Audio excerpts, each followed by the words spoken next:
ওই যে যে কৌটাতে আছে হলুদ, ওইভাবে দিলে তো নষ্ট হয়ে যাবে সমস্তটা। এই যে কৌটাতে।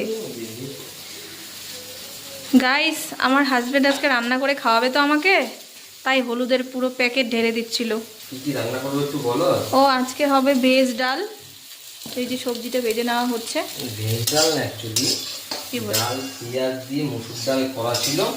সেই ডালটাকে আমি একটু গাজর, ফুলকপি, বিনস, পেঁপে এগুলো দিয়ে একটু আদা জিরার গুঁড়ো দিয়ে এগুলো একটু সবজির মতো বানিয়ে ডালটা ঢেলে দিয়ে, এটাকে ডালমা বলে। তো এখানে বেগুন মিষ্টি কুমড়োটা অ্যাড করিনি। আচ্ছা, মিষ্টি কুমড়ো বেগুন অ্যাড করলে ডালমা হয়ে যেত।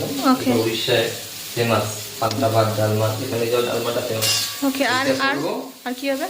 আচ্ছা, এইটার সাথে করব, এই যে দেখছো আলু কাটছি, এই গোল গোল আলু ভাজা, এরকম আলু কেটে এগুলো পোস্ত দিয়ে ভাজা হবে গোল গোল করে। আমি রান্নার শেষে দেখি কিরকম হবে অ্যাকচুয়ালি। ঠিক আছে, এই যে আলু কাটা হচ্ছে, আলু পোস্ত হবে। এটা করে নিই। ওকে, ঠিক আছে, চলো রান্নার শেষে দেখাচ্ছি।